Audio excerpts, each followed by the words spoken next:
사회적 경제 기본교육을 시작한 지 벌써 2018년도부터 하반기부터 지금 올해가 네 번째 되는 해입니다. 강의해 주실 우리 사회적 경제 지원센터 한명재 소장님을 초대하겠습니다. 뜨거운 박수로 환영해 주십시오. 오늘 목창형 사회적 경제 협동조합 세동가 등장한 거 그 중심으로 로치데일 그리고 이탈리아 사례를 좀 보려고 합니다. 개적 불문사사라고 하는 건 우리 유영원 선생님이 했던 이야기인데요.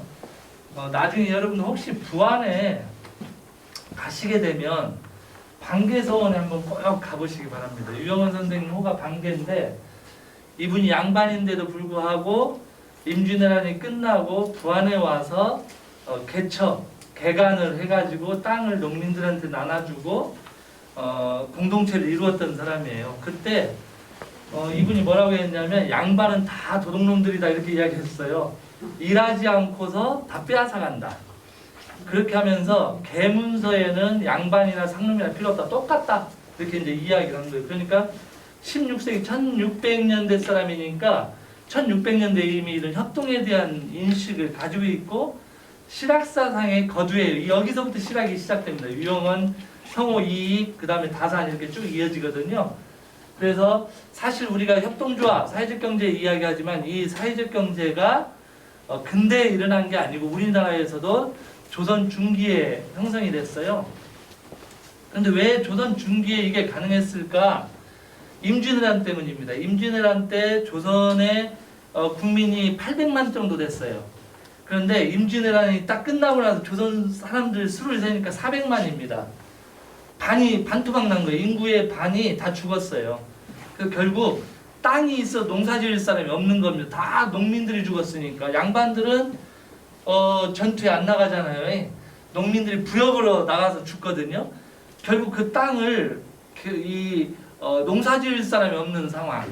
그래서 세수가 거치지 않는 겁니다. 그래서 이 유영원 선생이 도대체 그러면 세금을 어떻게 거둘 거냐? 그러려면 계획을 세우고 그 계획에 맞춰서 세금을 걷어들이는 게 아니고 세금이 어느 정도 거둘까를 판단한 다음에 거기에 계획을 세워야 된다라고 하는 이야기를 처음으로 했던 분이시기도 해요. 그래서 나중에 혹시 부안에 가면 방계서원을 꼭 들려서 이분이 이런 분이었구나 이렇게 생각하면 좋을 것 같습니다. 사회적 경제 하면 보통 이제 이윤을 추구하지 않는다 이렇게 이야기해요. 물론 이윤 추구를 0으로 해버리면 사회적 경제가 발전할 수 없죠. 그런데 여기서 말하는 것은 이윤보다는 인간 중심으로 가야 된다라고 하는 겁니다. 자본 중심이 아니라 인간 중심, 이게 사회적 경제의 가장 핵심입니다. 그래서 이윤을 추구하지 않되 회원과 공동체에 봉사하는 것이 원천이다라고 하는 게 이 사회적 경제 핵심이에요. 정부로부터 독립돼야 되는 이게 참 어렵잖아요. 돈을 받게 되면 군이나 행정에서 이렇게 하면 그걸 안 할 수도 없어요. 안 하면 다음번에 돈 안 줄까 이 두려움에 떨게 되죠. 그래서 이 사회적 경제는 정부로부터 독립된 경영을 해야 되고 민주적 절차에 의한 의사결정을 해야 되는데 이 정부로부터 어떻게 독립을 할까? 그것은 아까 이윤과 인간 이 중심에서 언제나 인간 중심에다 방점을 찍고 싸움을 할 수밖에 없는 거예요. 사회적 경제가 발전한다라는 말은 행정과 대등한 위치에서 가야 된다라는 겁니다. 행정에 예속되는 순간 사회적 경제는 없어지는 거예요. 일반 기업과 다를 바가 하나도 없습니다. 그런데 민주적 절차 위에서 너네 해 이게 아니고 함께 모두가 참여자들이 함께 이야기하고 의사결정을 함께 해야 됩니다. 그래서 사실 이게 가장 어려운 부분이에요. 사회적 경제하면 협동조합하면 5명 이상이 협동조합이잖아요. 외국은 3명 이상입니다. 캐나다도 3명 이상입니다. 다 3명 이상인데 조합원이 많으면 많을수록 의사결정 속도가 떨어져요. 왜냐하면 할 이야기들이 다 많아지니 그게 두려워서 조합을 최소화하려고 하는 경향성도 우리한테는 있어요. 그런데 그것은 사람이 많아서 의사결정이 늦어지는 게 아니고 우리가 민주적 절차를 잘 못 배웠어요.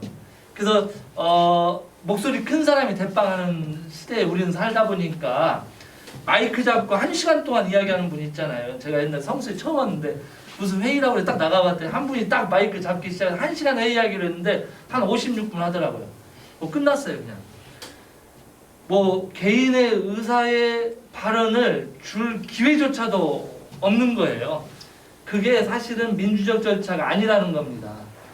누구에게나 조합원에게는 각각의 의사결정을 할 수 있도록 하는 기회를 부여해야 되는데 우리 모두 그런 부분에 조금은 약하다.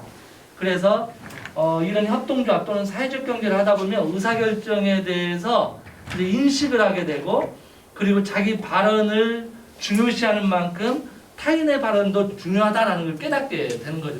이 마스크 제가 좀 이렇게 해도 될까요? 네. 예, 고맙습니다. 이 의사결정은 훈련이 좀 필요합니다.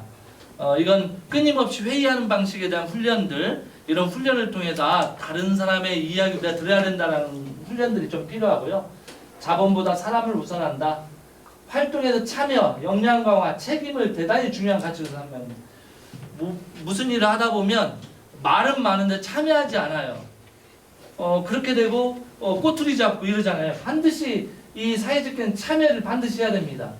그리고 내가 예를 들어 제가 센터장을 내가 한 정관상 4년이란 말이에요. 연임하면 8년이잖아요. 중임하면 8년이지만 연임한 다음에는 계속 갈 수 있어요. 안 바꿉니다. 딱 안 바꾸고 좋은 사람이 들어오면 무슨 건의를 하면 이 사람이 내 말 안 듣네? 그거 어떻게 해요? 살짝 다른 곳으로 가세요. 이렇게 잘라버리면 그 조직은 발전할 수 없습니다. 조직이 발전하기 위해서는 밑으로부터 올라오는 신진 청년들을 끊임없이 교육해서 그 창조력들을 끊임없이 반영을 해야 돼요. 그런 것을 하기 위해서는 밑에 사람들에 대한 역량이 강화돼야 됩니다. 내가 최고의 경영자고 내가 최고로 오래 공부했으니까 나를 밟고 지나가면 안 돼. 이렇게 하면 안 되고 나를 밟고 지나가라 해야 돼요. 그래야 발전합니다. 모든 조직이 그렇지만 협동조합은 특히나 조합원들의 교육 수준이 올라오면 올라올수록 역량들이 집중되고 충성도가 높아집니다. 그래서 역량 강화를 하는 거죠. 그 다음에 이제 책임. 왜냐하면 협동조합이 조합원은 각자가 주인이에요. 각자 책임을 지는 겁니다. 내가 조합비를 냈다라는 것은 내가 조합원으로서의 의무와 책임을 다하게 돈을 낸 거기 때문에 거기에 대한 책임을 질 수밖에 없어요. 그래서 이걸 기본으로 사회적 경제는 돌아가게 되어 있습니다.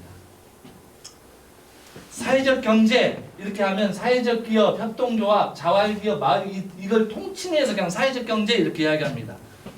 사회적 경제가 따로 있는 게 아니라 사회적 기업과 사회적 경제 이렇게 분리되는 게 아니라 사회적 경제는 이걸 통칭해서 함께 부르는 그냥 통칭 언어다.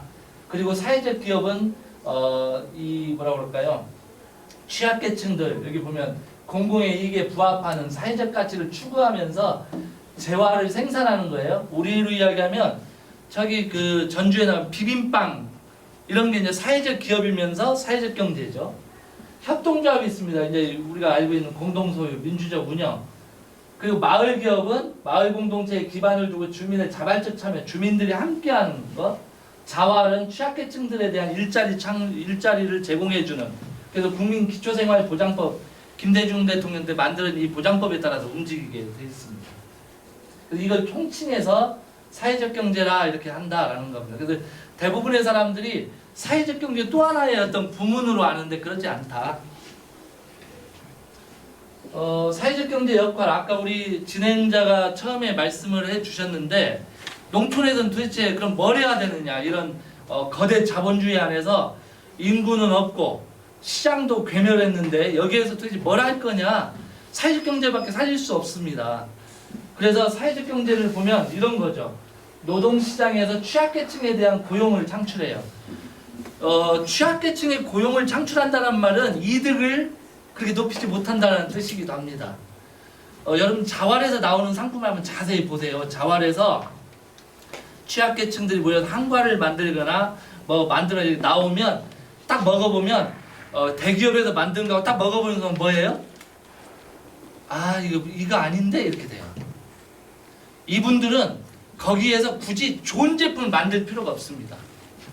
그냥 나와서 일자리만 채워주면 매달 돈이 나와요.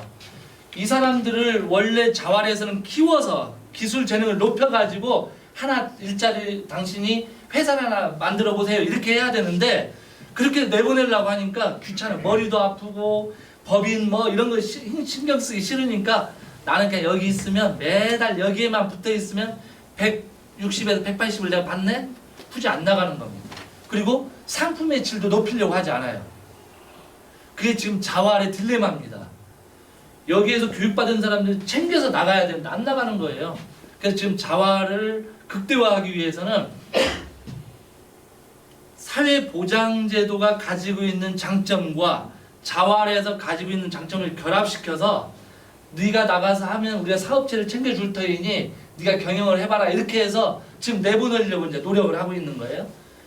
자기 경영에 대한 노력을 하지 않는 게 지금 자활에서 가장 큰 문제를 드러나고 있고 그래서 결국 비교해 보면 질적 하락이 떨어지니까 사람들한테 인정을 못 받는 경향성이 발생하게 되죠. 그런데 어쨌든 사회적 경제는 고용 창출에 키포인트를 두고 있다. 취약계층일수록 실업 위협에 노출되어 있고 노동자 협동조합이나 사회적 기업이 이런 분들을 고용해가지고 인건비를 지원받으면서 가게 돼요. 사회적 기업도 5년 동안 지원을 받게 돼 있어요. 예비로 2년, 본 3년 이렇게 해서 5년 지원받는데 사회적 기업도 한계가 그겁니다. 취약계층들을 고용시키다 보니까 일자리에는 인건비를 지원받는데 거기 취약계층들이 자기 책임의식을 가지면 내가 이걸 하나를 내 전문가가 되어가지고 이걸 통해서 한 기업체를 만들어야지 이렇게 되는데 그게 아니에요. 그래서 5년 지원이 딱 끝나면 사회적 기업이 망해버립니다. 그런 한계를 가져요. 그래서 기본적으로 사회적 경제란 그 소속한 구성원들의 책임의식이 어디까지 갈 거냐, 그 책임의식을 어디까지 고양할 거냐가 핵심에 있습니다. 지역사회에서 부족한 다양한 서비스를 제공한다 이 말은 삼성이 지난해 안 들어온다는 뜻입니다. 왜냐하면 건물 하나 짓고 가동을 해서 생산해서 여기서 팔아먹어야 되는데 팔아먹을 사람이 없어요. 그 돈이면 아예 전주에다 지어서 60만 명한테 파는 게 낫지 여기 지난해도 건축을 해가지고 고용을 해가지고 거기서 나오는 걸 팔아도 연세 드신 분들 안 사먹는 거죠. 그러니까 굳이 돈이 안 되기 때문에 안 들어온다는 거예요. 그 말은 다양한 서비스가 없어져요. 대기업들이 막 들어와서 서비스를 우리한테 줘야 되는데 안 되니까 여러분 어디로 가요? 그 서비스를 얻기 위해서 전주나 대전이나 이렇게 나가게 되는 겁니다. 그리고 그걸 넘어서면 어떻게 돼요? 이사를 가죠. 글로. 그래야 편하니까. 차 가지고 갔다 기름값 에이 이사 간다 가버리는 거예요. 결국 이 다양한 서비스가 떨어지기 때문에 사람이 밖으로 나가게 되는 거거든. 이것을 올릴 수 있는 게 뭐냐? 이득을 굳이 추구하지 않으면서 사람을 중심으로 한 사회적 경제만 이걸 담보할 수 있다는 겁니다. 대기업은 사람이 중심이 아니에요. 이득을 어떻게 뽑아먹을 거냐기 때문에 이걸 안 들어오는데 사회적 경제는 그래도 우리 인간들이 사는 곳에서 인간답게 뭘 해보자 하기 때문에 이윤을 최소화하고 함께 들어올 수 있다. 그래서 결국 농촌에서 사회적 경제밖에 남을 게 없다는 겁니다. 낙후된 지역사회의 사회 경제적 재생을 해줍니다. 낙후 지역에서 야기된 사회 경제적 문제를 대처하는 방식을 찾아요.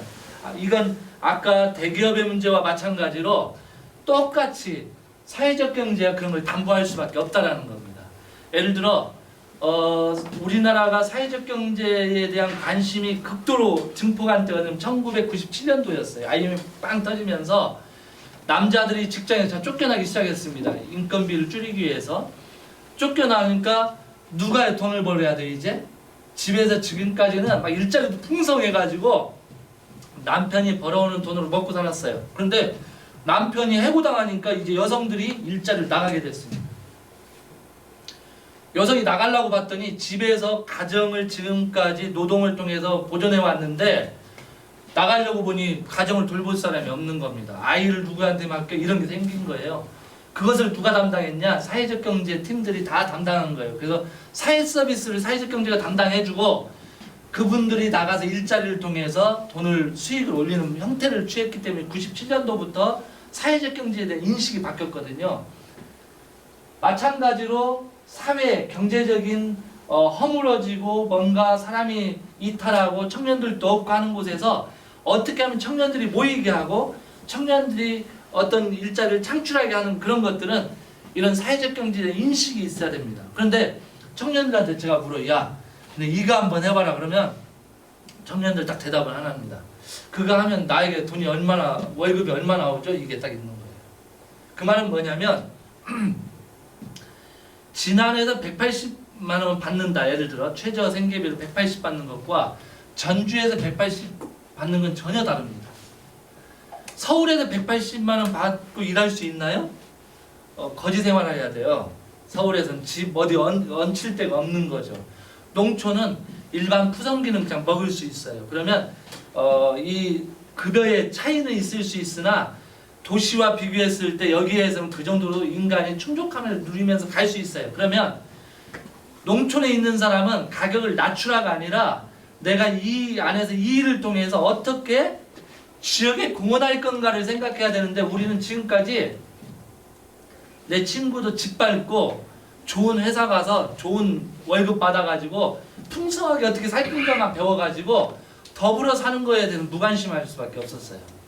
청년들은 더불어 산다, 공공의 선을 이룬다라는 거에 대해서 관심이 없습니다. 그건 우리 교육의 문제이기도 해요. 그래서 그런 부분을 우리가 사회적 경제를 통해서 바꿔나가는 거죠. 그래서 청년들 그 인식만 한다라고 한다면 지역에서 무엇을 할 건가를 생각할 수 있게 한다. 그래서 결국은 매년 똑같은 이야기지만 이런 이야기들을 많은 사람들한테 이야기함으로써 사회적 경제 인식을 바꾸는 게 이제 저희들이 해야 될 일이기도 합니다. 사회적 배제에 대한 다양한 사회 통합을 한다. 사회, 경제, 정치적 활동에 배제된 기본 권리를 회복해요. 고용과 복지. 그런 것들이죠. 사회적 경제는 기본적으로 일자리를 창출하지 못한 사람들을 모아서 일자리를 제공하기도 하고 또는 아무도 돕지 않는 사람들이 영향력이 없는 사람들이 뭉쳐서 기업체를 꾸려요. 그래서 자기들 안에서 해갈 수 있도록 그걸 지원 시스템을 구축하는 게 사회적 경제이기 때문에 이런 배제된 사람들이 다양한 일들을 해낼 수 있고 그런 배제된 뭉치게 되면 갈등이 아니라 통합할 수 있는 일거리를 만들어낼 수 있다라는 겁니다. 위기 상황에 이제 대응력이 높아지죠. 이건 뭐 이런 이야기보다는 몬드라곤의 이야기가 대단히 중요합니다. 몬드라곤에서 2008년도에 300명이 있는 기업체가 파산했어요. 협동조합인데 MCC 몬드라곤 그룹이 기업체 하나가 파산이 됐을 때 우리 같으면 파산되면 노동자들 어떻게 자동으로 집에 돌아가야 돼요. 몬드라곤은 협동조합을 디자인할 때 이 사람이 협동조합에서 그만두고 해고가 됐거나 파산이 되면 협동조합 그룹에서 80%의 급여를 10년간 지급하게 되어 있습니다. 그러면 회사는 없지만 나는 다른 생각을 하면서 공부도 하고 평생 교육 직장에서 내가 뭔가를 해보려고 하는 교육비까지 지원을 해주거든요. 그리고 80%의 급여를 주게 되니까 이 사람들 그 일거리를 찾아요. 그리고 회사에서도 너는 이게 맞으니까 우리 몬드라곤 그룹에 있는 이 회사로 너 한번 가서 일해봐라 하고 재배치를 하는 겁니다. 300명이 있는 공장이 부도났지만 단 한 명도 해고되지 않고 다시 다 재배치됐어요.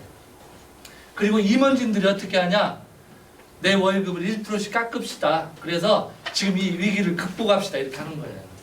지금 농촌 대학교가 어떻게 됩니까? 지금 다 문 닫을 위기잖아요. 교수들이 공부해가지고 학생들한테 학문이라는 건 이런 거고 상하탑은 이런 거다 이렇게 안 가르치고 뭐예요?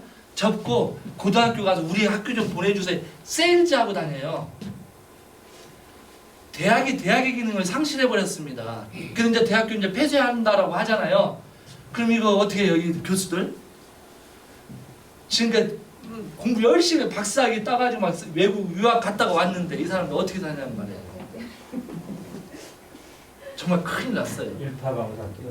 예. 그런데 그 교수들이 10년, 20년 된 사람 막 600, 기본이 교수들은 600에서 1000만 원 막 이러니까 내가 그래도 난 교수 20년 했으니까 20년 되면 피크제로 하겠다. 그래서 나는 800에 더 이상 월급 안 올릴 때 이 월급을 강사들 저 주고 이렇게 합시다. 한 학교가 우리나라에 다 한 곳도 없어요.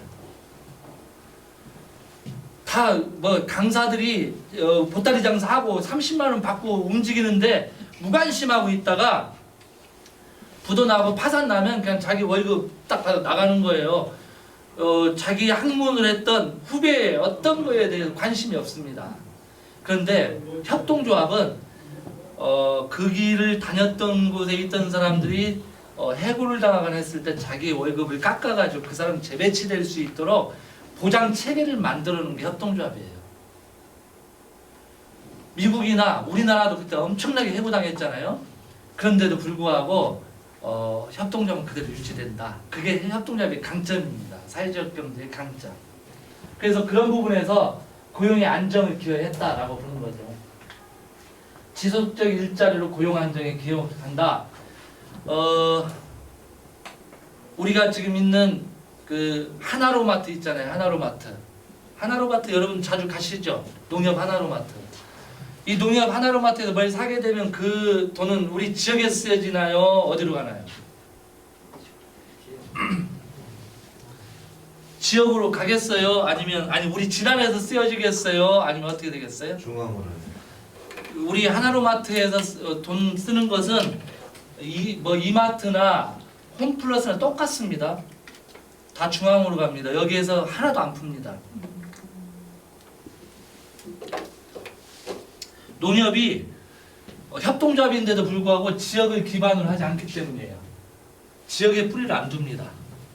왜냐하면 62년도에 만들 때 박정희 대통령이 대통령을 해먹기 위한 조직기구를 만들었기 때문에 협동조합에 이념이 없습니다.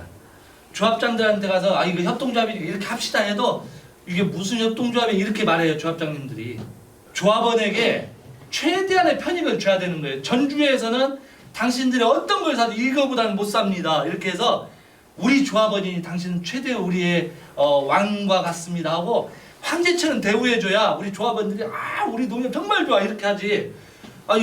그 농촌에 있다고 사람을 그렇게 개무시해? 이렇게 말 나오는 거예요. 나가봤더니 완전 가격 차이가 그렇게 난다고 한다면 누가 농협을 이용합니까? 그래 농협에 가보면 젊은 사람이 조합원이 있어요? 없어요? 없습니다. 그게 협동조합이 밑에 사람을 키우지 않으면 기간의 문제라는 게 발생해요. 뭐냐면 들어가서 10년, 20년 있어도 위에 오래 있던 사람이 다 꿰차고 일을 해. 그러면 젊은 사람 내가 있느니 다른 데가 내가 다른 일을 하고 말지 여기 조합원에서 대의원도 못하고 아무것도 못하면 에이 나 안 해. 충성도도 떨어지고. 그 젊은 사람들이 없어요. 그 기간의 문제라고 보통 협동조합이 이야기하거든요. 지금 여기 진안에 있는 모든 협동조합이 기간의 문제에 봉착되어 있습니다. 그래서 그분들이 돌아가시면 농협 문 닫는 거예요. 지금 농협들이 이렇게 통폐합되잖아요. 지금 이렇게 보면 사람이 그렇게 줄지 않았어요. 그런데 통폐합은 빨라져요. 그건 뭐냐면 조합에 가입하지 않는다는 뜻입니다. 그래서 그걸 유지하기 위해서 1800명 이하가 되면 통폐합의 대상이 되니까 죽은 사람도 살린 것처럼 부활시켜 놓잖아요. 기독교만 부활 있는 게 아니에요. 농협에도 부활이 있어요. 죽은 사람을 갖다 살려놓습니다. 그래가지고 조합원으로 잡아놔요.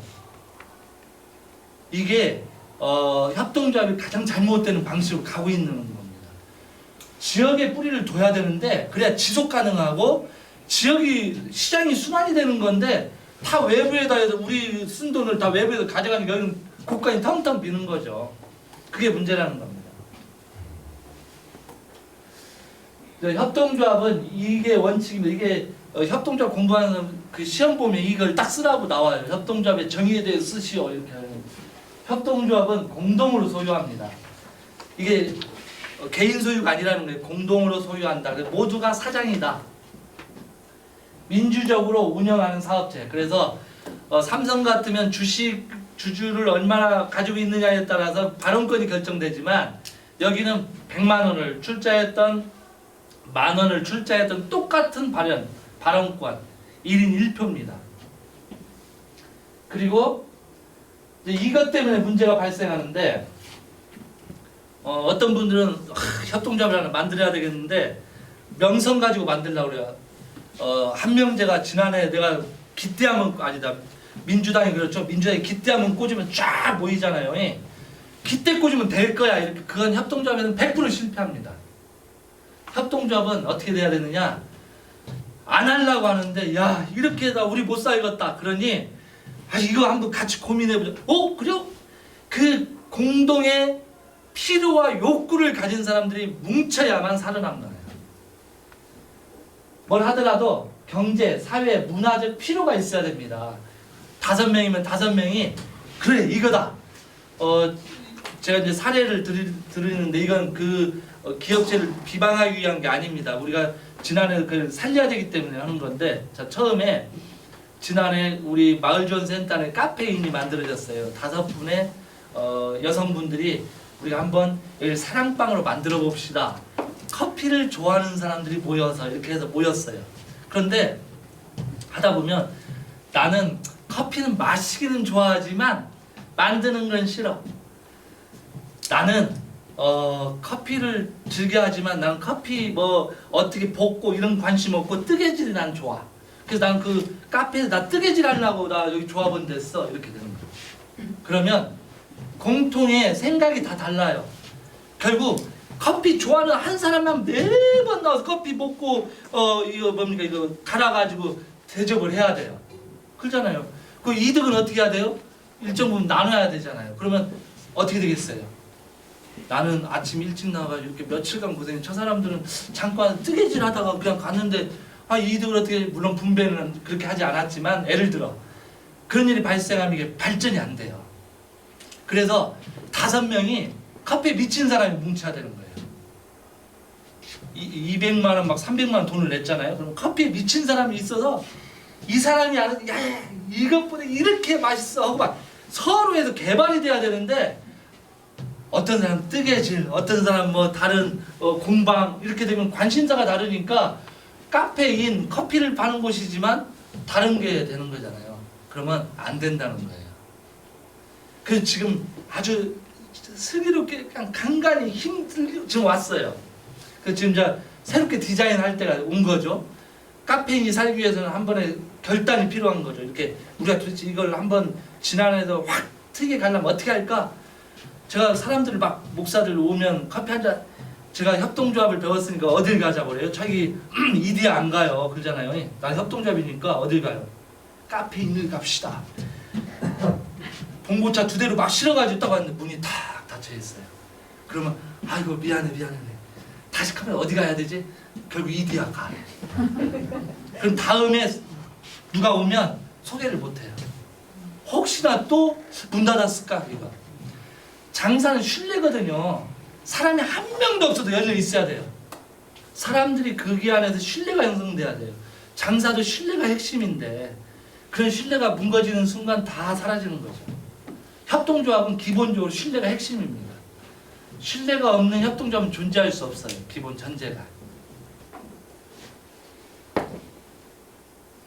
이 필요와 욕구가 대단히 중요하다. 그래서 여러분들이 만약에 무슨 협동조합을 만들겠다면 사람이 없어도 괜찮아요. 정말 하고 싶은 사람들로 출발해야 돼요. 그런데 하고 싶지 않은 사람을 모아놓으면 이 사람 때문에 망가지게 돼 있어요. 그래서 아예 처음부터 나는 이거 아니면 죽게 생겼으니 나 이거 합시다 하는 사람들 모아서 하게 되면 그 다음에 어떤 사람 그 말 많고 뭔가 트집을 잡고 싶은 사람은 가만히 보고 있다. 이게 잘 올라가잖아요. 이제 발동이 걸리기 시작하면 그때 나도 좀 할게 이렇게 들어오는 거예요. 그러면 처음 시작했던 사람하고 나중에 들어온 사람하고 누가 손해봐요? 처음 시작했던 사람이 손해보잖아요. 그 처음 시작했던 사람에게는 메리트를 줘야 되는 겁니다.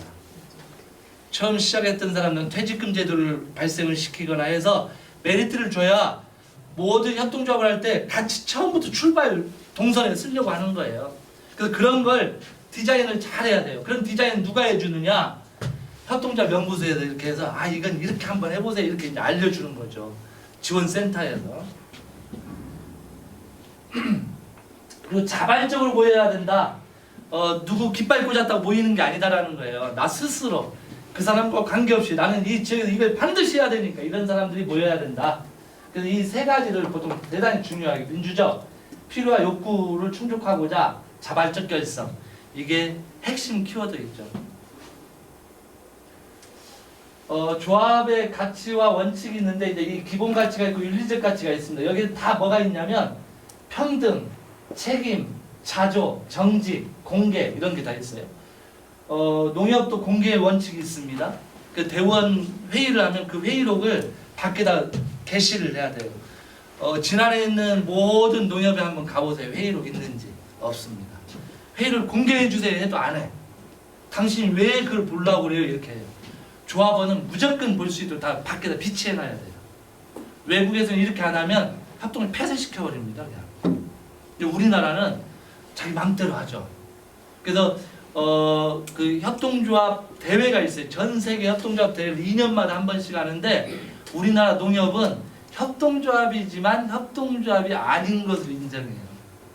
전 세계에서. 등치는 가장 큰데. 자발적이어야 되다. 그 다음에 개방적인 조합원 제도. 누구나 들어올 수 있도록 열어줘야 된다는 거예요. 조합원에 의한 민주적 관리, 경제적 참여. 조합비를 안 내고 출자금을 안 내고 나 조합원 할래 이건 안 된다는 거예요. 조합비를 내야 된다. 자율과 독립 이제 이게 사원칙이 대단히 어렵습니다. 그래서 우회 행정기관과 이 법인이 어떻게 균형을 이루면서 자기 할 소리를 하고 함께 협치해서 갈 거냐. 우회에서 내리 찍는 대로 가는 게 아니라 어떻게 같이 협치하는 방식을 찾을 거냐가 가장 핵심이 되겠습니다. 교육훈련이죠. 여러분들이 이렇게 하는 것도 그 일환입니다. 옛날에 제가 고등학교 때 저희 아버님이 신협 이사장이셨어요. 돈도 못 벌고 그것 때문에 다 집이 다 이번 거덜났죠. 인보증 잘못 써가지고. 그러니까 제가 목사하면 10만 평 땅을 준다고 그랬어요. 너 영성 수련관 전화했는데 목사 딱 됐는데 거덜나가지고 한 푼도 못 받았습니다. 그래가지고 아무것도 못했거든요. 근데 당시에 신협은 한 달에 한 번씩 조합원들 교육했습니다. 전체 좀 자전거 타고 다니면서 몇 시에 교육이 있습니다 하면 다 또 와요. 농사 짓다가 오고 막. 그 옛날에 신협은 뭐였어요? 온라인이 안 되니까 제가 알바를 했는데 자전거 타고 다니면서 일수 이렇게 가가지고 오늘 돈 번 거 1,000원씩 받아가지고 도장 찍어주고 해서 신협에 내면 신협에서 이 사람 관리하고 이렇게 했었습니다. 일수 제도를. 일수가 원래 불법이거든요. 그렇게 해가지고 신협 조합원들의 편리를 봐준 거예요. 그렇게 했는데 이 교육을 엄청나게 시켰는데 요즘 신협도 이 교육 안 해요. 이제 조합원이 너무나 많아졌으니까.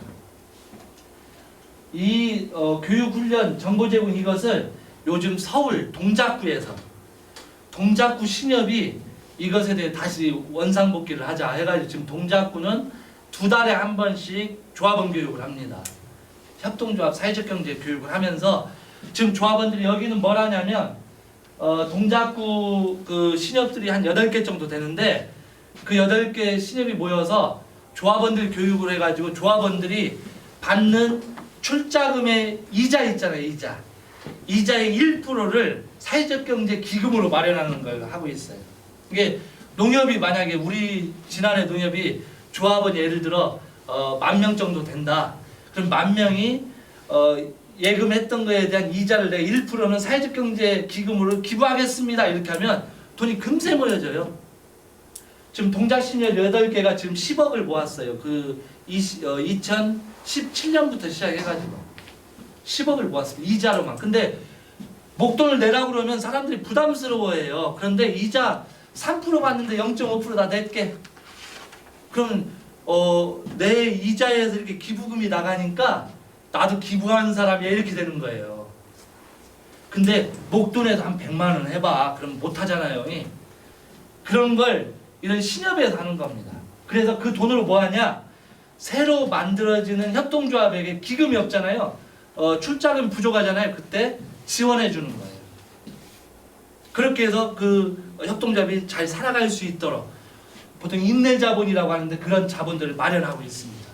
지금 전북도 24년도까지 60억을 지금 마련하려고 하고 있고 전주시가 지금 10억을 마련합니다. 그래서 그건 어디만 쓰냐?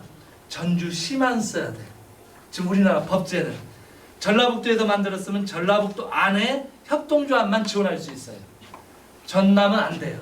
서울시가 1,500억을 마련했거든요. 1,500억. 거기도 서울시는 전북은 진안은 안 됩니다.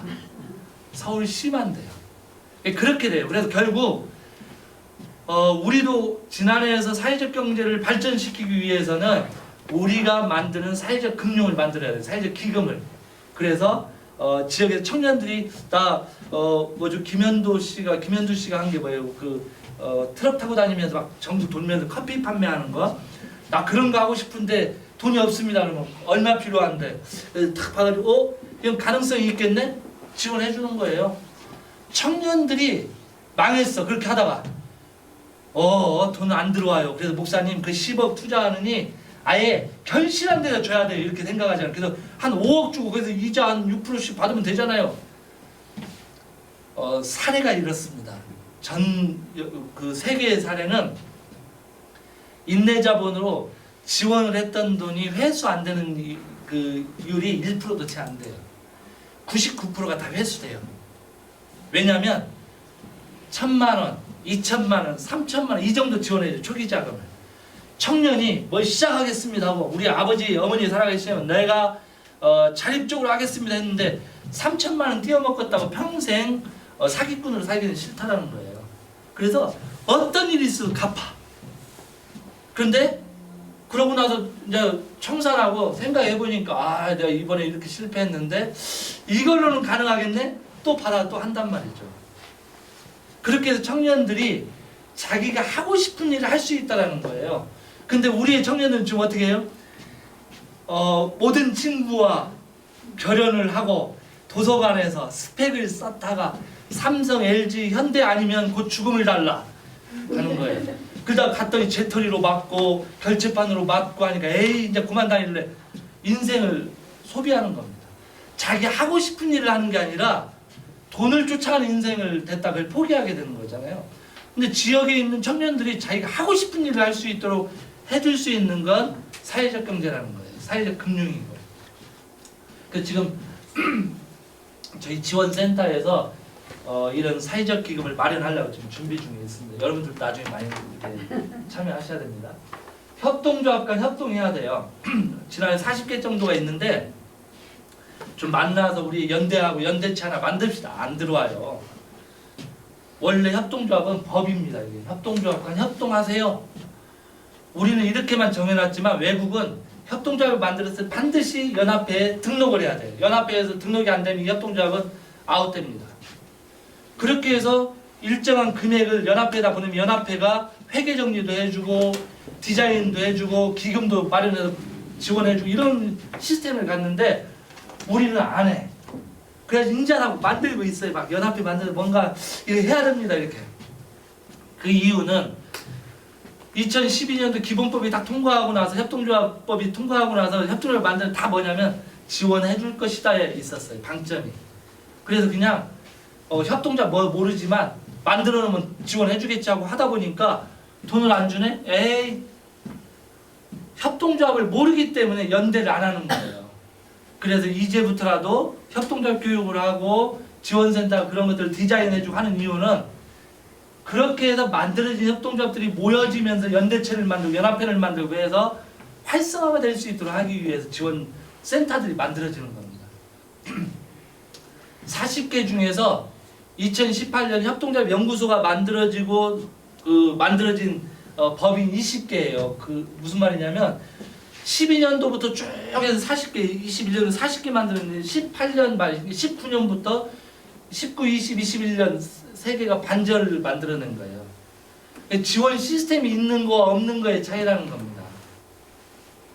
그래서 그런 지원 시스템이 많아지면 협동조합이 많은 도움을 받기 때문에 서로 윈윈한 전략을 쓸 수 있다는 것이죠.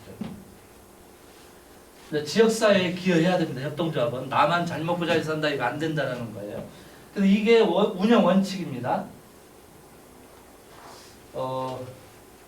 이것은 넘어가도록 할게요.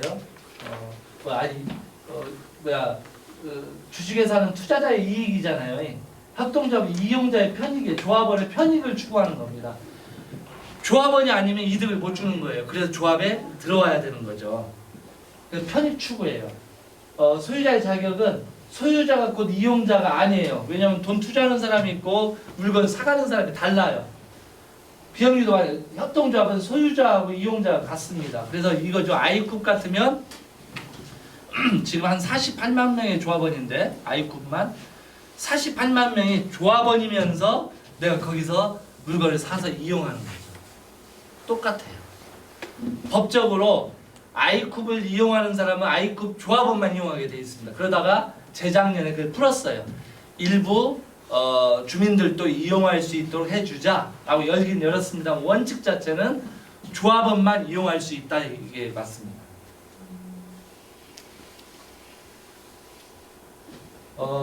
근데 협동조합의 단점이 있어요. 1인 1표에 의해서 집단적 의사결정 비용이 높아요. 야, 오늘 한 3시간 했는데 결정 안 나. 왜? 서로 이야기하니 그래요?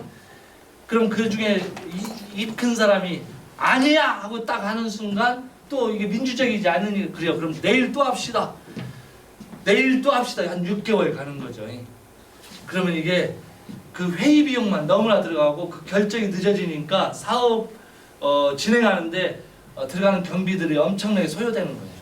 그 결정 집단 그 의사 결정 비용이라고 하는데 이것을 어떻게 추격할 거냐 이게 이제 관건인 거죠. 그런데 주식회사는 아주 빠르잖아요. 오너가 결정하면 끝나는 거예요. 그냥 오너가 됐어 해 하면 가는 거잖아요. 협동조합은 그게 안 된다. 그래서 이게 단점으로 드러납니다. 집단적 의사결정이 늦어지니까 그 비용이 많이 소요되니까 이걸 어떻게 줄일 거냐 이것만 결정되면 이제 협동조합 발전하게 됩니다. 집단적 의사결정 비용을 낮출 수 있는 방법을 세계에서 이제 고안을 해냈어요. 어떻게 하면 집단적 의사결정을 빨리 할 수 있다. 다음에 알려드릴게요. 그 다음에 주식회사는 위험 부담이 낮아요. 그 자본을 딱 집어넣었다가 떨어지고 후딱 빼요. 그잖아요. 주식 투자했다고 막 그 주식이 들락날락 하면서도 이 유동자산이 딱 있습니다. 자본의 안정성이 높아요. 그런데 우리는 협동조합은 이걸 할 수 없어요. 주식 투자가 안 돼. 왜냐하면 경영자의 평가를 못해요. 평가. 예를 들어 주식회사 같으면 뭘 하나 딱 했는데 대박이 나가지고 막 이게 엄청 하면 누가 그 평가를 해주냐면 이용자들이 평가해버리는 거예요. 주식을 사줌으로써. 근데 우리는 주식이 없어요. 협동조합은 그걸 못해요. 그래서 이게 외부에서 평가될 수 있는 가치 척도가 존재하지 않아요. 그래서 결국 이 사람이 잘하고 있는지 못하고 있는지가 안 나타나는 거예요. 요즘 이제 가치 평가 척도를 지금 마련하고 있어요. 이 사회적 경제가 뭘로 평가받아야 되는가? 예를 들어 지금 돈을 투자했는데 이 사회적 경제가 물건을 막 쫙 나와야 돼요. 들어갔으면 출력돼서 나와야 되는 게 있어야 되는데 협동조합은 그게 바로 안 됩니다. 회사 같으면 딱 집어넣으면 딱 나오지만 그걸로 딱 평가하면 되지만 문제는 뭐가 쌓이느냐? 일반 회사에서는 보이지 않는 자본이 하나 또 있어요. 사회적 자본이라고 하는 게. 이 협동조합을 통해서 지역의 신뢰성들을 얼마만큼 고용하고 협동성을 얼마만큼 고용하고 이렇게 증대하고 연대성을 얼마만큼 높였는가는 측정 대상에 안 들어가요. 주식회사는 좋은 제품 만들어서 좋은 제품이 팍 나오면 그거 사면 오 잘 팔리니까 주식이 확 뜨지만 협동조합은 신뢰가 아무리 높아져도 누가 인정 안 해. 연대 정신이 엄청 막 서로를 아끼고 배려하고 지역에 돌아갈 수 있도록 하는 것은 측정이 드러나지 않습니다. 그래서 보통 의회나 이런 데서 우리가 이렇게 투여를 했는데 결과가 없다라는 말은 그런 이해의 잘못된 곳에서 나오는 이야기예요. 돈으로 환산할 수 없는 사회적 자본이라는 게 존재한다는 겁니다. 근데 우리는 척도 평가로 사회적 자본이 필요 없다는 거예요. 신뢰가 뭐 필요해? 돈이 돌아야지. 그리고 물건이 나와야지. 이렇게 본다는 거예요. 그러다 보니까 평가할 때 그 기준이 다르다는 거예요. 그 부분을 잘 짚고 넘어가야 될 필요가 있다. 경영 성과 측정이 어렵죠. 협동의 이익 창출보다 이익 배분에 관심 많은 무임승차자들이 또 생겨요. 뭐냐면 아까 한살림보다 한살림과 아이쿱이 이렇게 있잖아요. 한살림이 아이쿱보다 10년 전에 생겼어요. 1980년대. 아이쿱은 2000년대 시작됐습니다. 물론 90년대 만들었다가 다시 해산하고 2000년대에 시작을 했어요. 쭉 갔는데 지금 한살림이 조합원이 몇 만이냐면 30한 2, 3만 명 돼요. 아이쿱은 45만 명, 48만 명이 돼요. 그런데 이용자 한살림에 내가 조합원인데 한살림에 가서 물건 사는 사람이 이용자인데 그 이용자 비교를 해봤더니 한살림 30% 얘기하죠. 이게 35만 명, 32만 명 되는 사람이 30%니까 얼마예요? 339. 9만 명 정도만 이용하는 겁니다. 그건 무임승차자, 나머지는 무임승차자라는 거예요. 뭐냐면 한살림에 발을 딱 담궈놓고 여기 한살림이 요즘 이런 제품이 좋게 나오는데 참깨가 그냥 끝내주기 좋고 건강에 좋대. 뭐죠? 굽지 않은 참깨는 뭐예요 그거? 뭐 그런 나오는데 건강에 좋다네. 근데 한살림은 1,000원이고 아이쿱은 800원이네. 그러면 한살림 조합원이 한살림 걸 안 사고 아이쿱으로 가. 아이쿱을 딱 사 먹어요. 아이쿱에도 가입하고 이렇게 양쪽에 가입하고 싼 것만 찾아다닌다는 거예요. 그러면 어떻게 되느냐? 아이쿱도 죽고 한살림도 죽어요. 아이쿱에서 800원으로 판매하는 것은 이 그 생산자에게 이미 선 지급을 해서 좋은 제품을 다량으로 이렇게 해서 정말 유기농으로만 해서 그래서 우리 조합원들에게 좋은 이득을 줘야 되니까 나머지 차익은 우리가 지불하겠습니다 하고 했는데 이 돈이 어디로 빠져나가요? 한살림에서 하면 한살림으로 가는 거예요. 한살림은 우리가 32만 명 정도 되니까 32만 명 해놓으면 32만 개 나갈 거야 이렇게 했는데 9만 개밖에 안 나갔네요. 나머지는 쌓여 있어요. 그럼 이 자금이 돌아야 되는데 안 도네.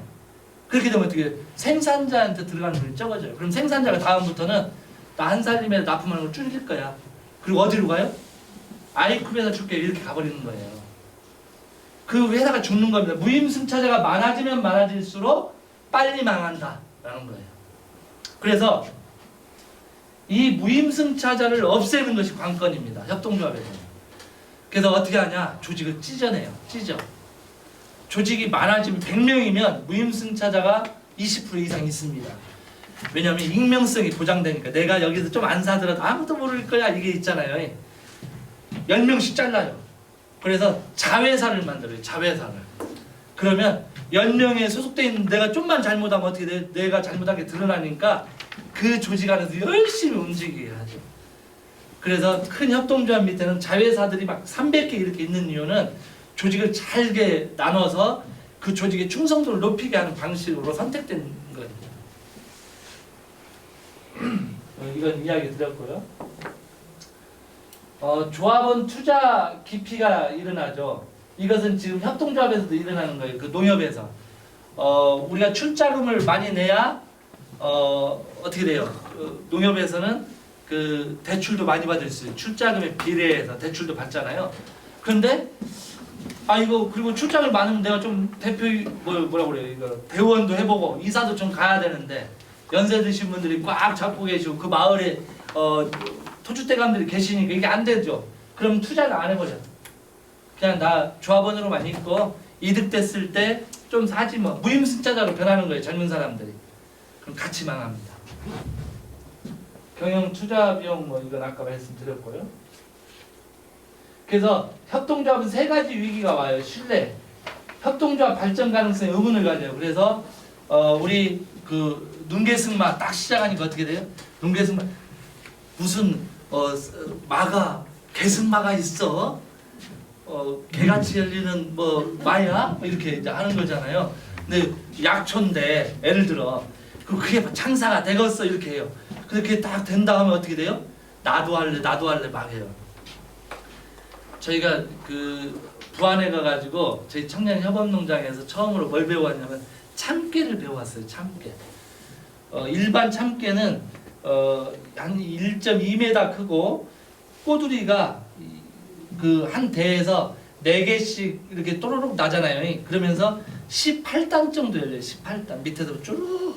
우리가 배운 것은 32단까지 열리고 8개씩 맺혀요. 똑같은 종자인데 그러니까 우리가 꿰대를 80cm씩 뗐어요. 80cm. 그런데 동네 어른이 딱 오더니 이 사람들이 농사를 몰라도 이렇게 몰라.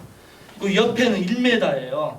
이게 1m씩 띄어서 하니까 땅이 많구만. 거기다 타닥타닥 심어야 깨가 나올 똥말똥한데 1m씩 뭐 거두겠어? 관농으로 하면 15cm씩 심잖아요. 관농은 15cm 심으면 한 평당 220g 정도가 나와요. 참깨가. 근데 저희가 얼마나 600g이 나와요. 1m씩 띄어도. 할아버지들이 와서 막 우리 심고 있는데 와서 그렇게 심으면 안 돼. 그러니까 나중에 스트레스를 받아요. 우리 심는 사람들이 막 한 사람이 와서 한마디 하고 가면 또 있다가 또 한 분이 와서 저것들 땅 베리고 있네 막 이렇게 하니까 1년 딱 되고 키가 1.8m까지 크거든요. 그 33단까지 막 열려요. 막. 그때부터 이거 씨 종자 좀 줘. 똑같은 종자예요. 그래서 종자 이거 비싼데. 이 사람아 우리 좀 줘봐. 그래서 우리가 조금씩 줬어요. 이렇게. 그 사람들도 어떻게 심어요? 똑같이 15cm로 심어요. 똑같아요. 무슨 말이냐면 처음에 시작하는 사람들, 협동조합 처음에 시작하는 사람 원래 그렇다는 거예요. 욕을 얻어먹어요. 책 가능하겠어? 이렇게 생각하는 사람이 많다는 거예요. 근데 되면은 그때부터 막 다들 그래서 성수면이 처음으로 참깨 장목반이 만들어졌어요. 저희 때문에. 그래가지고 막 그거 하면 다 된다 해가지고 이제 액비도 만들고 막 했는데 그렇게 된다는 거예요. 그래서 처음에 시작하는 거. 이 신뢰가 없으면 처음에 저것들이 되겠어? 기다려봐야지 이렇게 된다는 거예요. 그리고 잘 될 때 발을 담궈요. 대부분이 여기 있어요. 우리나라의 모든 협동조합은 신뢰의식이 와 있습니다. 신뢰가 없어요. 협동조합에 대한 신뢰가. 저게 되겠어? 싸움질이나 하고 뭐 안 된다 이렇게 보는 거죠. 그런데 그래서 영향력 있는 사람들에 의해서 출발하게 돼 있어요. 우리나라는 지금 여기인데 외국은 여기까지 왔습니다. 협동조합의 참된 목적이 뭐냐? 사업체로서 독자적 역할을 수행하고 있냐? 자본주의 기업화로 가고 있는 자본주의에 비슷하게 대기업화 되고 있는데 이것이 조합원들이 그걸 인정하고 있냐? 그러면 이 이념을 어떻게 우리가 바꿔야 돼? 여기까지 지금 와 있습니다. 우리나라는 지금 여기서 지금 1단계에서 헤매고 있어요. 현재는. 우리도 여기로 와야죠. 지금 아이쿱이 여기 지금 진입했습니다. 아이쿱은. 그 사업 실패에 대한 만성적 부실 전문 경영인이 이제 필요하게 됐어요. 그래서 아이쿱 이번에 전문 경영 교체하고 하는 이유가 지금 여기 2단계에 왔기 때문입니다. 이런 위기가 있다는 거고요. 협동조합에 관련 공동체적 전통이 하나 있고 사회주의적 전통이 있고 자유주의적 전통이 있습니다. 미국에 아미시 공동체 있잖아요. 공동체. 그 다음에 뉴 하모니 여기 망했습니다만 이런 데가 사적 소유를 최소화하는 방식으로 공동체가 함께 가자 뭐 이런 거였고요. 사회주의는 이제 소련, 중국, 북한, 이스라엘까지 보는 겁니다. 자유주의적 전통은 사적 소유권을 인정하면서 가자. 그 협동조합 공화국주의가 있고요. 협동조합 그 지역사회론 네이들로라고 하는 사람이 대단히 유명한 사람인데 이 사람이 기획을 한 거예요. 이탈리아 볼로나 퀘벡이 이제 이런 지역사회론을 가지고 가고 있습니다. 나중에 기회가 되면 우리 협동조합 연구소에서 지금 퀘벡하고 노바스코샤를 한번 가려고 이제 준비하는데 돈이 없어요. 여러분들이 돈을 많이 지원해 주시면 그 돈으로 한번 가보도록 하겠습니다. 협동조합은 외환위기 때 우리나라는 그래서 실업이 증가되고 양극화 형성, 여성의 사회 진출에 따라서 사회적 경제가 필요하다 이런 인식이 이제 들어왔죠. 그 협동조합은 인크루저 운동으로 발생이 됐어요. 사실은 지대 수입 때문에. 근데 이것까지 다 설명하면 오늘은 좀 어려울 듯해서 아무튼 협동조합이 만들어진 건 어려움 때문에 만들어졌다. 그걸 한번 시간 안에서 그 책은 좀 참조를 하시고요. 공유지를 몰수하죠. 우리나라 동양의 봉건제하고 서양의 봉건제는 달라요. 동양의 봉건제는 종법제도 형태예요. 그러니까 내가 왕이면 내 자식한테 분봉을 땅을 이렇게 적으면서 제후로 만들었거든요. 자식 친척들한테 그래야 충성을 다하니까. 서양은 영주들한테 땅을 주고 나한테 충성미약을 받는 거예요. 혈족이 아니고. 동양은 혈족으로 하는 종법제도로 갔던 거예요. 그 차이가 있습니다. 그런데 영주가 원래는 이 공유지라는 것은 주민들이 함께 농사짓는 공동의 땅이었는데 그걸 몰수를 하는 거예요, 영주가. 그러니 여기에 농사를 지었던 사람은 쫓겨나니까 불황화가 되는 거고, 이 불황화들이 도시로 흘러 들어가면서 이제 문제가 발생해요. 영국 같은 경우에는 자기가 태어난 곳을 벗어나면 바로 사형입니다. 사형. 빈민법에 의해서. 그래서 우리 빅토르 이고가 쓴 장발장 있잖아요. 레미제라블. 거기서 나오는 게 이때 사건이에요. 그래서 막 코제트 나온 그 어머니가 집단 공장에 들어가 있잖아요. 그건 빈민들을 그렇게 해서 거기에서 강제 노역을 시켜서 빈민법에 맞은 최저 생계비를 주는 형태 그런 거였습니다. 우선 중세 봉건제가 몰락하면 초기 자본이 형성되고 빈민층이 이제 증가하죠. 이런 불황민들을 데려다가 공장에 집어넣어가지고 생산하게 만든 거죠. 사회 문제가 발생하고 구빈법을 만드는데 이 구빈법이 엘리자베스 여왕 때 만들어지고 1880년에 또다시 만들어지는데 더 좋게 만들어지는 게 아니라 더 나쁘게 변질돼요. 그 돈 있는 자본가만을 위하는 법으로 바뀌게 됩니다. 우리나라와 거의 비슷해요. 그러면서 농민들에게도 선거권을 달라 하는 이제 차티스트 운동이 벌어지죠.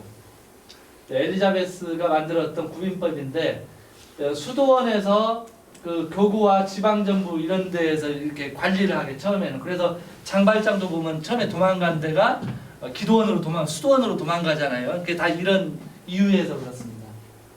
빈민은 이렇게 좀 나눴고요. 그건 책을 좀 참조해 주시기 바랍니다. 제가 뒤에 좀 해야 될 일이 많아서. 당시에 노동자들의 평균 수명이 15세였습니다. 평균 수명. 귀족의 평균 수명이 35세.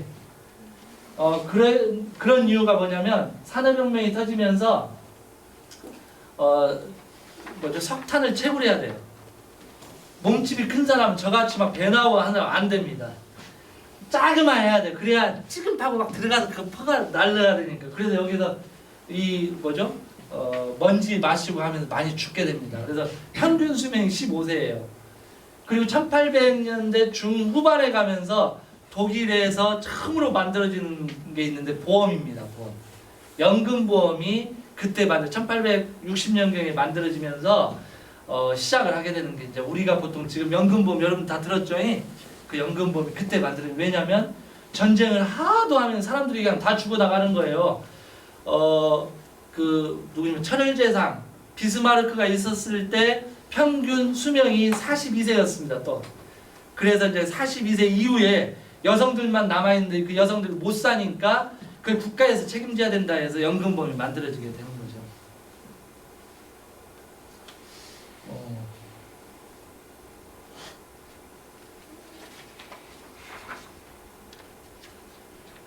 제가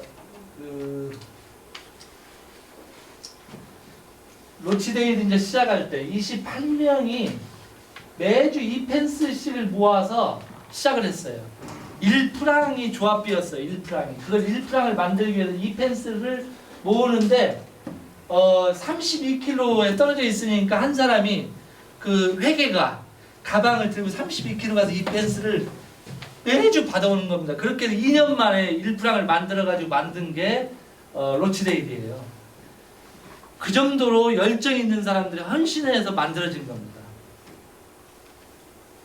로치데일이 만들어지게 된 이유는 그 밀가루에 분필을 막 섞어요.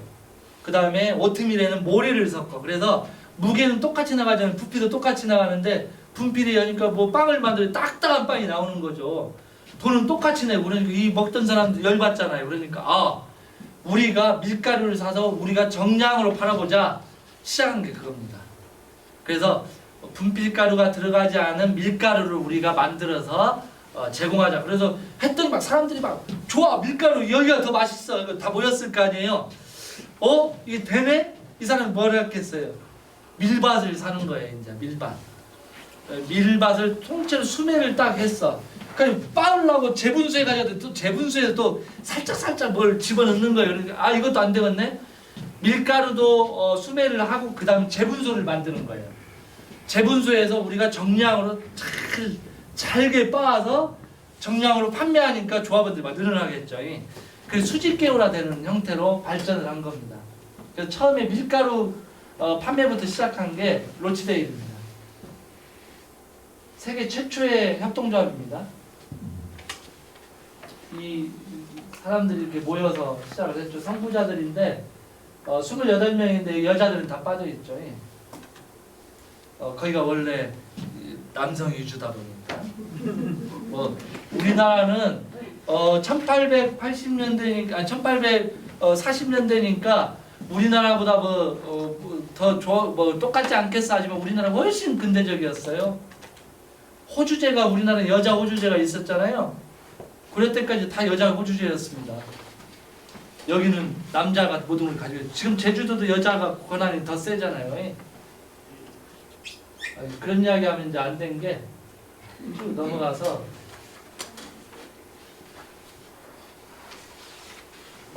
협동조합이 그 프랑스하고 이탈리아 노동자 협동조합 노협이라고 보통 이야기하는데 노동자가 주인이 되는 협동조합이에요. 프랑스 대혁명 언제 일어났죠? 프랑스 대혁명이 비싼 1789년이에요. 1789년 프랑스 대혁명이 딱 일어나면서 노동자들이 권익이 신장됐어요. 그래서 이 노동자 그 그룹이 만들어진 협동조합들이 대단히 프랑스는 강합니다. 그리고 귀족들을 다 처단하죠.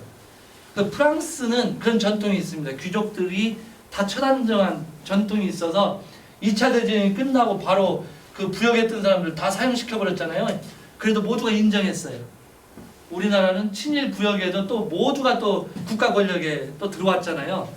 프랑스는 아예 다 죽여버렸습니다. 그러면서 정식적으로 가게 된 거죠. 독일은 신용협동조합, 우리나라에 들어온 신용협동조합이 독일 그 라이파이젠에서 들어온 겁니다. 전 세계 신협은 이 라이파이젠, 독일의 신협에서부터 발전하기 시작했습니다. 네, 이걸 제가 보려고 해요. 케비시라고 하는 이탈리아 트렌티노에 있는 협동조합입니다. 이게 다 와인 통들이에요, 통. 이탈리아, 독일, 영국, 프랑스 이런 데 가면 다 포도밭이잖아요. 엄청나요, 포도밭이. 가봤는데 정말 끝이 안 보여요.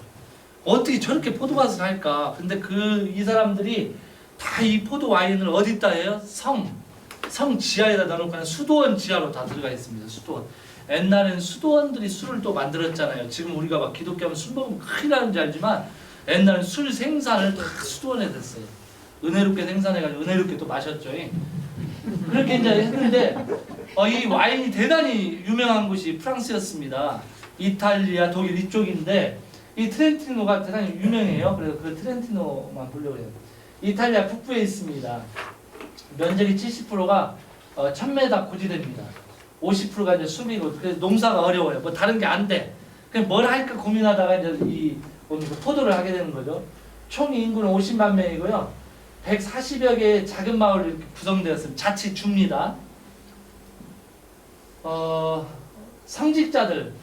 이게 이 외국은 협동조합을 맨 먼저 시작은 다 기독교에서 시작했습니다. 그 성직자들이 우리 교구에 있는 사람들을 어떻게 잘 먹여 살려볼까? 어떻게 이분들이 협동하면서 상생하는 방법을 찾을까 해서 찾은 게 이런 협동조합적 방식이었어요. 그래서 신부님들이 대부분 이 일을 했습니다. 이 노렌조 구에티라고 하는 신부, 이 사람이 처음으로 그 트렌티노에서 라이파이젠과 영국에 있는 로치데일 등에서 이걸 어떻게 하면 좋을까 이 연구를 시작한 거예요. 그래서 트렌티노에 맞는 협동조합 방식을 고민했고 라이파이젠 모델을 따라 신협을 결성합니다. 이게 협동조합을 하기 위해서는 자본이 먼저 구성이 돼야 돼. 우리나라는 자본을 구성 못하게 막아버렸어요. 그러니까 협동조합이 되게 어렵게 가는 겁니다. 금융을 가지고 있지 못하게 만들었어요. 근데 외국은 금융이 만들어지면서 시작을 합니다. 그런데 그게 안 되니까 사회적 기금이 필요하게 되는 거고요. 그래서 신협을 만들었고 이탈리아를 보통 쓰고요. 독일어나 이게 이제 이탈리아 반도인데 여기 있습니다. 이쪽 그다음에 이제 이 옆으로 가면 스페인이죠. 이 이탈리아 반도 여기에 이 북쪽에 있으면 다 산악지대고 농토는 없고 협동조합이 이 선으로 다 발달되어 있습니다. 이 선으로 이렇게 이 산악지대를 중심으로 이제 볼로냐라고 하는 이곳 뭐 해서 이쪽이 다 하나의 큰 축을 이루어서 가고 있는 곳입니다.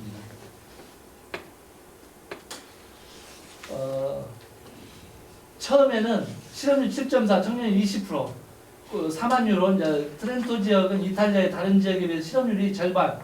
이 실업률 7.4%인데 다른 데는 막 20% 막 이렇게 되는데 이 산악 지역은 이 정도 낮게 형성이 되어 있는 거예요. 28만 명, 아까 50만 명 정도가 인구라고 그랬잖아요. 28만 명이 협동조합 조합원입니다. 488개고요. 이건 별거 아니에요. 퀘벡은 인구가 750만 명 정도 되는데 조합원은 850만 명입니다. 이게 뭐냐면 신뢰가 형성되니까 여기에도 내가 관여하지 않지만 협동조합이 잘 돼야 되니까 여기도 조합원으로 가입하고 여기도 조합원 이렇게 가입해주면서 협동조합에 자금이 돌아가게 만든 거예요. 그래서 자금력이 아주 좋은 거죠. 이탈리아의 특수한 점은 이겁니다. 컨소시엄이라고 하는 거예요. 컨소시엄으로 이탈리아가 발달합니다. 우리나라로 이야기하면 연합회 조직과 같은 건데 컨소시엄은 좀 약간 차이가 있어요. 컨소시엄은 뭐 하냐면 협동조합이 발전할 수 있도록 연대하고 디자인을 중심으로 판매를 어떻게 유통망 이런 것들을 연구하는 곳이 컨소시엄이에요. 우리나라 연합회는 정책을 개발해가지고 국가에다가 이거 만들어주세요, 이거 해주세요, 이게 우리나라의 연합회인데 여기는 컨소시엄으로 형성되어 있고 우리 연합회는 단체가 들어갈 수 있어요. 뭐냐면 협동조합 연구소 단체가 조합원으로 연합회에 들어갈 수 있거든요. 여기는 그렇게 안 돼요. 컨소시엄. 일개 개인이 조합원으로만 들어올 수 있습니다. 그런 형태로 묶여 있어요.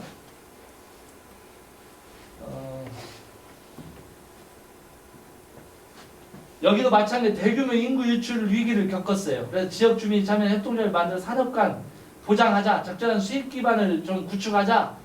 지역을 기반으로 하지 않는 거대 자본들이 들어왔다가 다 망해 나가요. 협동조합이 튼튼해지니까 자본을 여기서 빼어가지고 다른 지역으로 가려고 했던 데는 다 망하는 거죠. 결국 협동조합만 살아남게 된 곳이 이탈리아, 스페인 쪽입니다. 이겁니다. 협동조합이 있어요. 이 협동조합은 개인이 만든 협동조합들이에요. 이 협동조합은 보통 10명 이하 10명 이하의 아주 작은 단위들의 협동조합들이 우리가 좀 모이자. 이 협동조합은 지역에 있는 단위입니다. 뭐냐면 지난 지역에 있는 협동조합, 포도주를 만드는 협동조합들이 20명 이상은 안 돼. 예를 들어. 아니면 우리는 10명 이하의 협동조합만 컨소시엄으로 들어올 수 있습니다. 이렇게 만드는 거예요. 이탈리아는 제가 지금은 모르겠는데 옛날에는 10명 이하 10명 이하의 협동조합들이 뭉쳐서 그 지역에 있는 협동조합, 그게 성수면에 있는 협동조합에 10명 이하의 협동조합이 모여서 성수면 컨소시엄을 만들어요. 그래서 이 컨소시엄에 들어오게 되면 디자인을 여기서 해주는 겁니다. 너는 이걸 하자. 그래서 너는 이 상품을 만들면 우리는 이 상품 안 만들고 이걸 만들자. 겹치면 안 돼. 이런 걸 다 조율해 주는 게 컨소시엄이 하는 거예요. 이런 컨소시엄들이 뭉쳐서 연맹이 만들어집니다. 컨소시엄은 정책에 대해서는 관여하지 않아요. 어떻게 하면 이 협동조합 간에 잘 살 수 있을까, 연대할 수 있을까 이것만 고민하고 이 연맹이 정책을 위반합니다. 국가에다가 건의하고 정책을 위반해서 바꾸게 하고 하는 건 연맹만 하는 거예요. 그리고 이탈리아는 모든 협동조합은 3%의 협동조합 발전기금을 적립해야 돼요.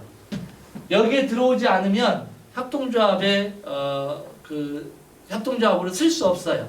법제화가 돼 있어요. 그러니까 협동조합이 만들어지면 지역의 컨소시엄에 들어가야 되고 이 지역의 컨소시엄은 연맹에 무조건 등록을 해야 되는 거죠. 그래서 이 연맹이 감독 권한까지 갖고 있습니다. 법제적으로.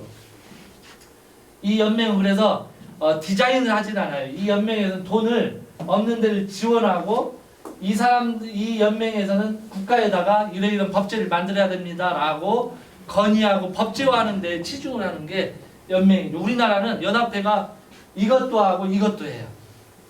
좀 세분화돼야 될 필요가 있는데 우리는 두 가지를 다 합니다. 그러다 보니까 전문성이 떨어질 수밖에 없죠. 그리고 이 연맹에 여기 있는 사람들이 만약 100명이다 그러면 10% 이하입니다. 연맹은. 우리나라는 어때요? 협동조합이 있는데 연합회가 많아. 연합회 인원이 더 많아. 그리고 막 돈이 더 많이 여기는 돌아가요. 막 급여도 다 나가야 되니까. 그래서 역피라미드라고 보통 이야기해요. 위에는 되게 돈이 많이 도는데 실제 근간을 이루는 협동조합은 돈이 없어서 쩔쩔매고 있다는 거예요. 근데 여기는 여기가 돈이 돌아갈 수 있도록 여기를 최소화하는 구조로 갔어요. 그렇게 이제 살려가고 있어요. 그래서 이탈리아 하면 이 컨소시엄 체제가 가장 드러나는 구조로 되어 있습니다. 그래서 이제 우리 진화는 그러면 이 컨소시엄을 하면 될까요, 안 될까요? 진화는 안 돼요. 왜냐하면 진화는 생산 물품이 각각 다르고 좁아요. 작아 단위가. 그래서 성수면에 예를 들어 눈개승마 막 100가구가 모여가 협동조합 10개가 막 만들어져 이렇게 들어올 수 있는 구조가 아니라는 거예요. 그러다 보니까 이 컨소시엄은 이탈리아형 시스템이에요. 그런데 이걸 버릴 수는 없어요. 우리도 이건 고민을 해야 될 문제입니다. 그래서 작은 단위의 협동조합들을 묶어가지고 동종은 아니에요. 여기는 동종이어야 되거든요. 동종 업체들이 묶여서 단위 협동조합을 만들고 그게 컨소시엄으로 들어와야 돼요. 그리고 이런 동종의 컨소시엄들이 있고 또 다른 컨소시엄들이 또 만들어지겠죠. 다른 이것은 여기에 들어오지 않고 바로 연맹으로 들어가는 이런 컨소시엄들 연맹에 다 결합되어 있어요. 그 연맹은 이종 협동조합의 결합체고 컨소시엄은 동종 컨소시엄의 동종 협동조합의 결합체예요. 눈개승마 2, 눈개승마 3, 눈개승마 4 이렇게 됐어요. 배군에는. 배군에 또 뭐가 있냐면 원예 협동조합, 원예 협동조합 1이 있어요. 여기도 잘자 2가 생겼어요. 지도권이 생긴다고 하니까 우리 꽃 팔아서 지도권을 꽃으로 덮어보자 막 해가지고 막 원예가 막 생겼어요. 3. 그럼 이 단위들은 하나의 컨소시엄으로 들어올 수 있다는 거예요. 컨소시엄. 동종이니까 동종으로 묶여와요. 근데 여기도 컨소시엄이 이루어졌는데 이 컨소시엄 1로는 안 들어간다는 거예요. 동종만 컨소시엄을 해요. 그래야 전문성을 가져요. 막 섞이시면 전문성이 떨어지잖아요. 그래서 이렇게 가. 근데 이 컨소시엄이 연맹에 가입하는 거니까 이종의 이제 컨소시엄들이 같이 결합되니까 연맹은 이런 것들을 통해서 자금을 지원해주고 정책을 위반해서 국가에다가 이제 건의를 하는 거죠. 이런 체계로 돼 있다라는 거예요. 이런 시스템인데 아예 법적으로 이윤의 3%를 다 내게 돼 있어. 우리는 이게 정해져 있지 않습니다. 그래서 아까 캐빗이 처음에 나왔던 게 이제 캐빗인데 12개의 와인 협동조합과 5,000명의 농민 조합원들이 뭉쳐가지고 와인을 세계로 수출합니다. 와인을 만들기 위해서 아까 처음에 그림에 뭐가 있습니까? 이거 통이 하나 있죠. 그 통이 뭐죠? 오크통이에요. 지금 진안에 산이 몇 프로입니까? 산이 우리나라는 산지가 70%가 좀 안 돼요. 69% 정도. 진안은 그걸 훌쩍 넘어서 82%입니다.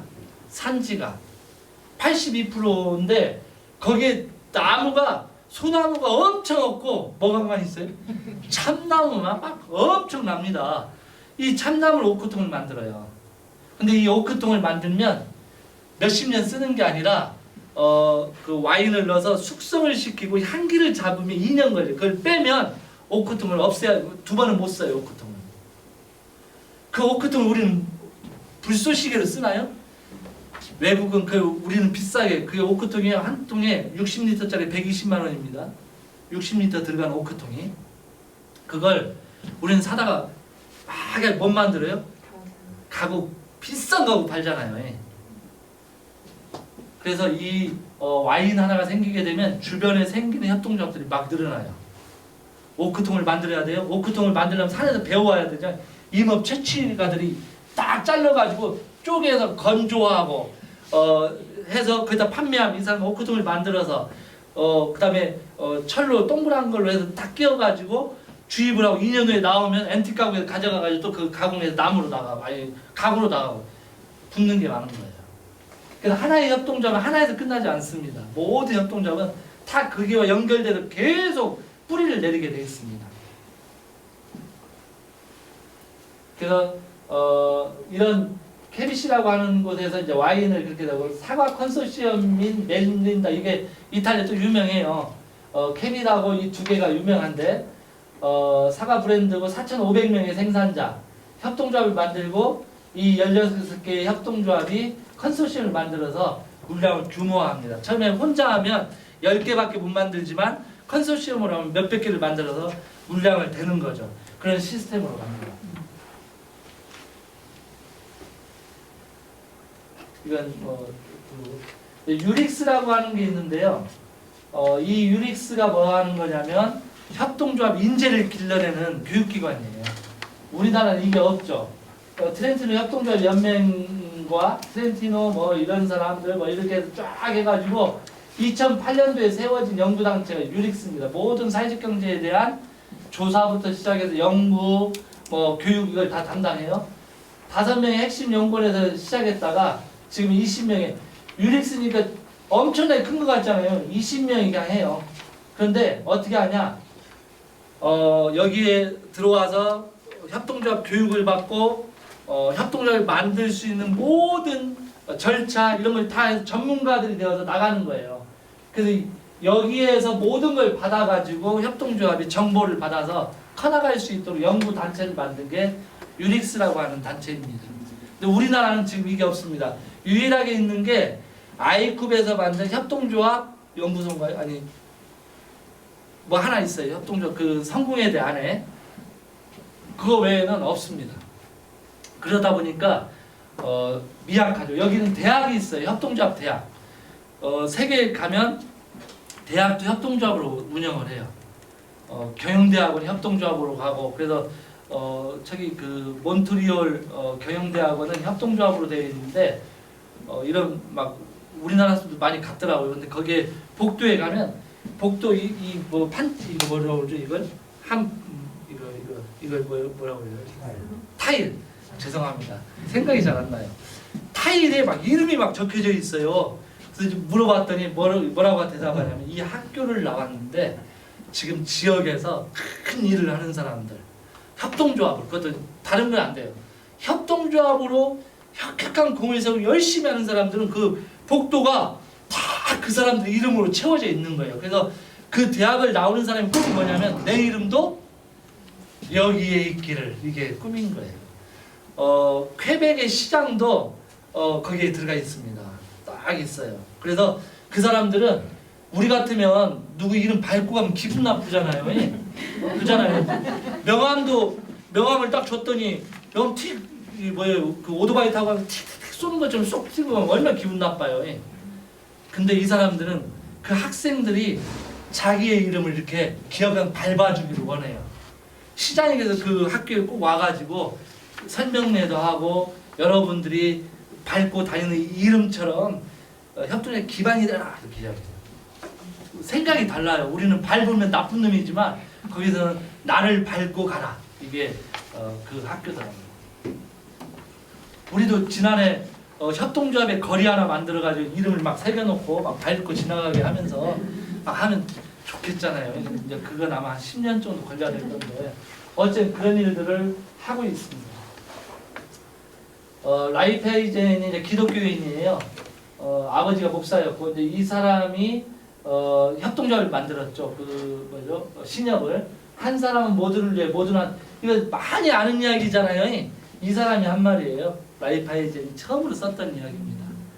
한 사람은 모두를, 모두는 한 사람을. 이게 협동조합의 그 라이파이젠 신협의 모토입니다.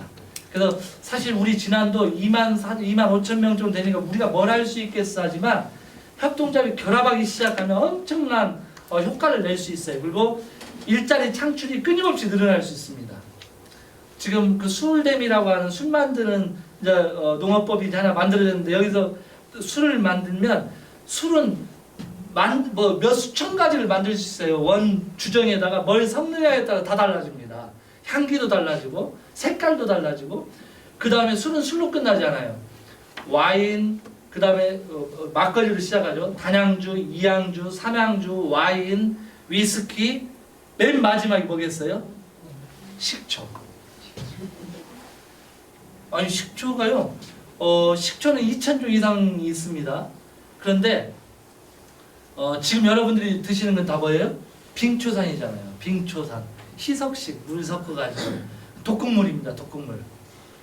지금 국회에서 그 법조에 이제 못 쓰게 하려고 하니까 지금 요즘 막 뭐 무슨 식초 막 나오잖아요. 근데 그 자세히 보면 거기에 또 빙초산이 들어가 있어요. 현미식초에도 빙초산이 들어가 있습니다. 아이쿠베하고 한살림에서만 빙초산이 안 들어가고 나머지는 다 일부 다 넣어놨어요. 그걸 우리는 먹는 겁니다. 근데 그게 없어지는 날이 이제 온다는 거예요. 그러면 식초 대란이 우리나라 사람처럼 식초 잘 넣어먹는 사람이 어디 있어요? 없습니다. 그래서 그런 부분에서 제가 처음에 이 식초를 어떻게 만들자면 술이라는 거예요. 가지고 이거 술하면 대박이 나겠다 해가지고 지금 한번 해보고 있는데 아직 대박은 안 나지만 어쨌든 이게 가능성이 충분합니다. 그래서 그런 일들이 되면 그 업체 그 하나에 청년들이 필요하게 되면 결합이 되는 거죠. 청년들이 개인 레시피 하나 가지고 덤빌 수 있는 곳입니다. 창구만 있으면 그 만들 수 있는 제주장만 있으면 제주장 허락받기가 대단히 어려운데 그래서 청년들이 유입하게 되면 지역은 돌아가게 돼 있어요. 사실은 가장 중요한 게 청년의 주거지고 일자리입니다. 그것만 해결이 되면 지역은 완전히 바뀔 수 있어요. 그래서 지금 지난해에서 아무튼 고민들을 막 하고 여러분들이 이 사회적 경제를 좀 위해서 노력하고 있는데 우리 모두가 이렇게 한 사람은 모두를 위해서 살아가는 것, 모두는 또 한 사람을 위해 살아간다고 하면 잘 마무리되지 않을까. 오늘 강의를 마치도록 하겠습니다. 수고하셨습니다.